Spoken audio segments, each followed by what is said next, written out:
வாழ்க்கை அமைச்சிக்கணுங்கிற எண்ணம்லாம் போய் நடக்கிறதையும் நடக்கட்டும், முடியதையும் முடியட்டும். நம்ம விதியில தலையில எழுதுறோம் அப்படித்தானே போயிட்டு போகுது, அப்படி நடக்கணும் தான் நடந்துட்டு போகுது அப்படின்னு பல நாள் எண்ணி கனவு பண்ணது உண்டு. அவனுக்கு 21 தெய்வங்களும் அங்க 61 வண்டிகளும் அத்தனைக்கு இந்த ஆபத்தாரு இந்த 18ஆம் வழி எடுப்பேன் எப்படி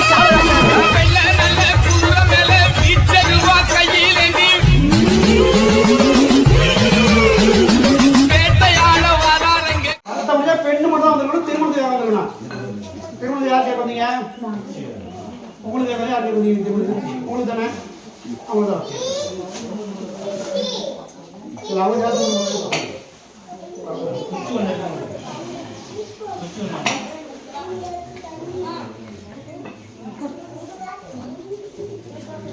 கருப்பசாமி, இஜாதகம் என்ன சாமி விளக்கம்? பார்க்கிற வரன் எல்லாம் தட்டிட்டு போவோம். ஒரு வரன் மட்டும் அப்படிங்கிற மாதிரி சொல்லியிருப்பாங்க, ஆனா வரமாட்டாங்க. ஒரு ஜாதகாரனை பார்த்தா சுத்த ஜாதகம், இன்னொரு ஜாதகாரனை பார்த்தா தோசை ஜாதகம். புரியுதா விளக்கம்? இன்னொரு ஜாதகாரனை பார்த்தா சுத்த ஜாதகம், ஒன்றும் பிரச்சனை இல்லை அப்படிங்கிற. இன்னொரு ஜாதகாரனை பார்த்தா தோசத்துல உட்காந்துக்கிச்சையா, ஒருத்தர் 8ல சேவாங்கன்னா, ஒருத்தர் செவ்வாய் இருக்குதுங்கன்னா, ஒருத்தர் செவ்வாய் இல்லைங்கன்னா, ஒருத்தர் நாகதோஷங்கிறா, இன்னொரு கலசர தோஷங்கிறா. ஆக மொத்தத்தில் கல்யாணம் மட்டும் ஆக மாட்டேங்குது. உண்மைனா உண்மை, இல்லைன்னா என்ன எப்படி பொய் சொல்லணும் கேள என்ன ஆகிப்போகுது, பேசுக வச்சுலையா உண்மை தானே. அப்புறம் என்ன பேசுமே, இஜாதகரதி பார்த்தீங்கன்னா 4 சிவம் நாகதோஷமும் கலசர தோஷமும் இருக்குது. போற அமைப்புல ஒண்ணு நல்லா கிடைக்கும், மாமனார் இல்லை மாமியார், இது யாராவது ஒருத்தர் இருக்கக்கூடாது, இல்லைன்னா நாத்தனார் இருக்கக்கூடாது. விளக்கம் புரியுதாயா? இந்த ஜாதக ரீதியை வந்து ஒரு விஷயம் சொல்ல போக முடியாது. தன்னை லவ் பண்ணு சொன்னவங்க கூட வேணான்னு வந்து, தன்னை லவ் பண்ணுன்னு சொன்னவன நான் வேணான்னு வந்தவ அன்னைக்கு பண்ணி தான் 2 குழந்தை எழுதும். உண்மையிலையா எல்லாம் நீங்க எழுதிடுவேன். நான் அப்படியே ஒரு பூஜை சார் அந்த நிறைய பேர் வரவே மாட்டாங்க, பார்த்து போயிருந்தேன். புரியுதா விளக்கம்? அன்னைக்கு சொன்னாங்க நம்ம வேண்டாம், நம்ம குடும்பம் மான மரியாதை நம்மளோட இது அப்படின்னு சொல்லி விட்டது உண்டு. புரியுதா பாப்பா? ஜாதக ரீதி வந்து அதே போல இப்ப திருமணம் அப்படிங்கும் போது கேட்கும் போது யார் யார் மாப்பிள்ளை உடனே அந்த ஒரு எண்ணத்தை விட்டு வெளியே வந்திருக்கணும். அப்படின்னா வாழ்க்கை அமைச்சிக்கணுங்கிற எண்ணம்லாம் போய் நடக்கிறதையும் நடக்கட்டும், முடியதையும் முடியட்டும். நம்ம விதியில தலையில எழுதுறோம் அப்படித்தானே போயிட்டு போகுது, அப்படி நடக்கணும் தான் நடந்துட்டு போகுது அப்படின்னு பல நாள் எண்ணி கனவு பண்ணது உண்டு. அதே போல போன வாரத்தில் கூட ஒரு மாப்பிள்ளை இருந்து சொல்லிக்கிறாங்களா, சொல்லிக்கிறாங்களாம் 2 பசங்க, நல்ல பையன், நல்ல குடும்பம், நம்ம ஊர் இருந்து அப்படி நேரம் மேற்க போகுது, இப்படி போய் இப்படி போகுது. எந்த பக்கம் அதான் உங்க அது எந்த எங்க இருக்கு ஊரு? அதான் என்ன அப்படி போய் அப்படி போனிச்சு குதிரை கேட்டது அங்கதான் சொன்னாரு. கரெக்டா? என்ன கருத்து விளக்கம்? சரி, என்ன சொல்லி தவறா பேர் சொல்லி ஜாதகத்தில் தோசை உண்டுப்பா, ஜீவனத்தை பிடிக்காம சொல்லி. புரியுதா விளக்கம்? அதே தோசை நிவர்த்தி பண்ணா வைகாசி 27 முகூர்த்தம் அமையும், 23 அமைஞ்சிடும். அமையக்கூடிய இடம்னு பார்த்தீங்கன்னா நேர் வடமேற்கு திசையில தான் மாப்பிள்ளை அமையணும். இதுக்கு முன்னாடி அமைஞ்சிருந்தால் தன் கணவராகப்பட்டவர் ஒரு ஊனத்துல இருக்கணும். அதே போல இந்த ஜாதக அமைப்பு பிரகாரம்னா 100க்கு 95% கவர்மெண்ட் மாப்பிள்ளை தான் அமையும். அப்படி பிரைவேட்ல இருந்தாலும் நீ போன நேரம் கவர்மெண்ட்டுக்கு உட்காந்துக்கும். ஜாதக விதி ஆண் வாரிசுக்கு கம்மி, பெண் குழந்தைக்கு தான் அதிகாரம் உண்டு. அதே போல ஜாதகத்துல 3 குழந்தைக்கு அதிகாரம் உண்டு, 2 நிலைப்பாடு உண்டு. புரியுதா பாப்பா? அதே போல என்ன கருத்துமே, சரி தவறா பேர் சாமி சொன்னா தப்பு இல்லை அப்படின்ற வார்த்தைக்கு நம்ம கெட்டபுராக கூடாது. என்ன வீட்டுக்கு போறவங்க ஒரு பெருமாள் ஒருத்தர் வராரு, ஆஞ்சநேயர் வச்சுக்கலாம், பெருமாள் வச்சுக்கலாம், எனக்கு தெரியாது.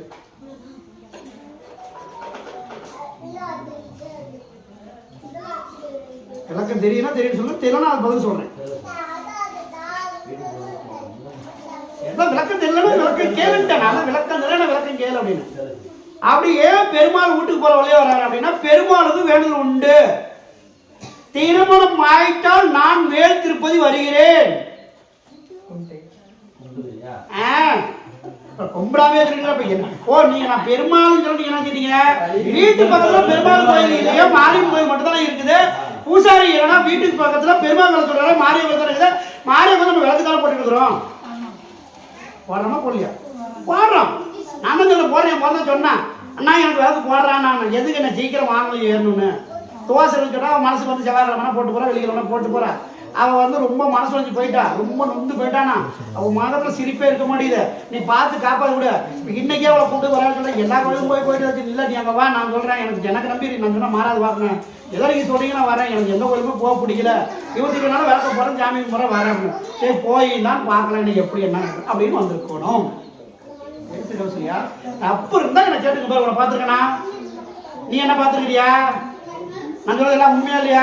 என்ன ஒன்றும் செக் பண்ணிடலாம். யார் தாய் கட்டிக்கணும், மை வச்சுக்கணும், இல்லை ஏதாவது எல்லாமே வச்சுக்கணும். நம்ம ஒன்றும் வைக்கல. இந்த கூட வெட்டி போடுறது இருந்தால் என்னது அதில் தான் வச்சுருக்கேன்மா. எது வச்சுக்கிட்டு அது வெட்டி போடுறது உண்மையா இல்லையா? என்ன சாமி திருமண பாக்கியம் அமைஞ்சிருக்கு. ஒரு படம் முடியும் நல்லா கேட்டோம். ஆனால் அவன் தோசத்தை நிவர்த்தி பண்ணால் உடனே திருமணம் ஆகும். அப்படி தோசத்தை நிவர்த்தி பண்ணால் மட்டும் தை மாதம் ஆகிக்கலாம். எப்போ பண்ணா? வைகாசியா தையா? தைக்கிற கொஞ்சம் பண்ணலாம். என்ன சாமி விளக்கம்? இல்லை 2 மாப்பிள்ள ரெடியாக இருக்கிறாங்க. வைகாசி 27ஆம் தேதி உட்காருன்னு ஒரு கணக்கு இருக்குது. விளக்கம் புரியுதாயா? சரியா? 2 பையன் தான் இருக்கிறான். அந்த பொண்ணு ஒன்றும் நிலைப்பாடு காட்டல. சரியா? நீ போகிற நேரம் வந்து அவன் கவர்மெண்ட் ஜாபுக்கு உட்காருங்கிற கணக்கு. அதே மாதிரி நம்ம கையில் அவ்வளோ சீக்கிரம் நீ வந்து கன்சல்ட் பண்ண எதிர்பார்க்குறாரு. இழுத்து பிடிச்சி அந்த பர்ஸில் வந்து இப்போ எங்கே எடுக்கணும்? நம்ம 500 ரூபா ஒதுக்கி 100 ரூபா கடைசியாக 10 ரூபா அந்த நோட்டு மட்டும் எடுக்கணும். அப்போ தான் மீதி நோட்டு எடுக்கணும். கரெக்டா இல்லையா? வெளியில் எல்லாம் நோட்டு வராது, அப்படியே உள்ள விடுது வேறு. அப்புறம் தான் அந்த நோட்டை விடணும். அப்புறம் அந்த நோட்டு ஆமாம் அந்த நோட்டு தான் இருக்கணும். என்னப்பா இவ்வளோ நேரமாக சொல்லணும்? எடுக்க வேணாம் இருங்க. புரியுதா விளக்கம்? தோசைகள் சம்மந்தப்பட்டது இருக்குது.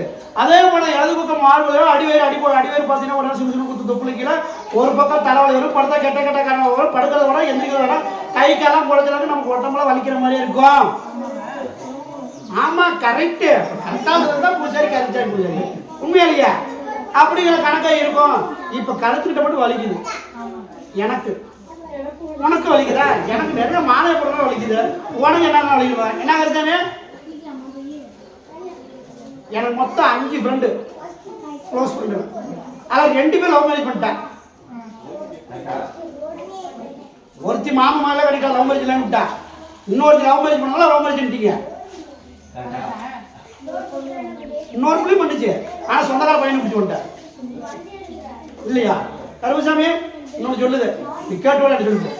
கேட்டு கூட சொல்லு தப்பு இருந்தா. சரியா? என்ன கருசாமி? சரி முடிச்சலாம் சொல்லி திருமணத்தை நம்ம படுற கஷ்டப்பட அவனும் படுத்தோம். நான் முடி எவ்வளோ கஷ்டப்படுறது. எப்போ போறீங்க? எங்கே வந்தானா நீங்கள்? என்னத்தான் முடியல. சரி சாமி திருமணம் முடிச்சிடலாம்ப்பா. வேற என்ன வேணும்? கருமசாமி வேலைக்கு போயிட்டு அமௌண்ட் கட்டலான்னு கூட ஒரு யோசனை உண்டு. முதல் இப்போ இல்லை, ஆரம்பத்தில் நடந்தது உண்டு, இப்போ இல்லை. புரியுதா?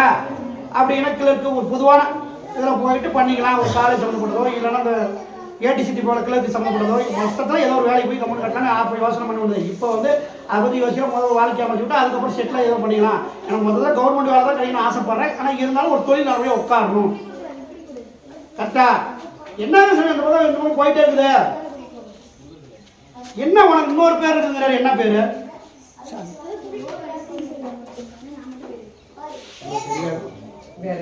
உங்க அம்மாவோட கேட்டுக்க. ஏன்னா நானும் இந்த வரைக்கும் போனது ஜாதி இப்படி இப்படி இப்படி போயிட்டே இருக்கு. என்னன்னா இன்னொரு பேர் இருக்கிற அந்த பிள்ளைக்கு ஃபர்ஸ்ட் ஒரு பேர் வச்சுதான் அப்புறம் ட்ரெஸ்ல வச்சாங்கன்னு இந்த பொண்ணு வச்சாங்கப்பா. நீ கேட்டு கூட சொல்ல தப்பே இல்லை. இல்லை ஏன்னா ஜாதி கிட்ட போயிட்டே இருந்துச்சு. ஃபர்ஸ்ட் ஒரு பேர் செலக்ட் பண்ணி அந்த பேர் வைக்க போய் தான் அது வேற பேர் வச்சாங்க.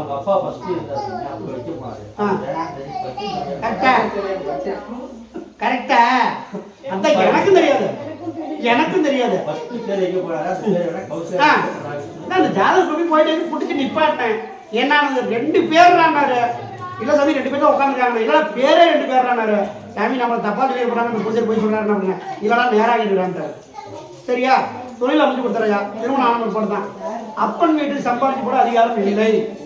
மாமன் வீட்டுக்கு சம்பாதிச்சு போட அதிகாரம் உண்டு. அதெல்லாம் உனக்கு புரியாது. யார் வேற பெற்றவங்க வீட்டுக்கு சம்பாதிச்சு போட அமைப்பு இல்லை. மஞ்சகரி ஏறாம பத்தி ஏற்றாம பத்தியா அவன் மட்டும் தான் சம்பாதிச்சு போடுவேன்.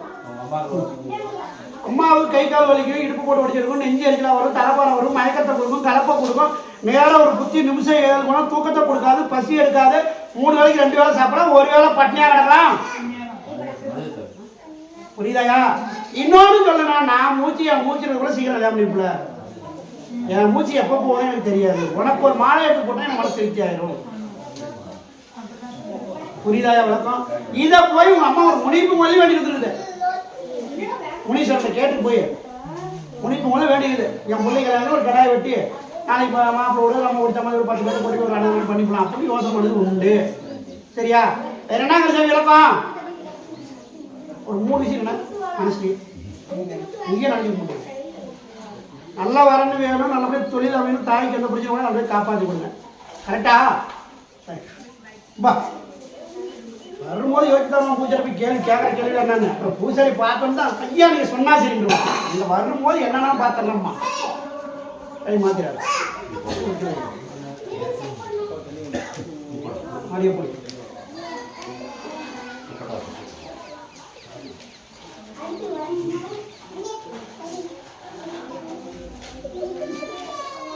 உங்க வீட்டு பக்கத்தில் ஒரு கிணறு மூடிட்டாங்களா?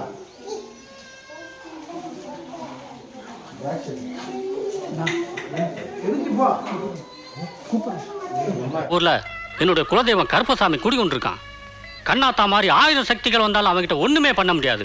அவன் காவல் தெய்வம், காக்கும் தெய்வம். அவனை நம்பி சரணடைஞ்சவங்களை அவன் காப்பாத்தாம விட்டதா சரித்திரமே கிடையாது. நீ அங்க போய் முறையிடுதாயி.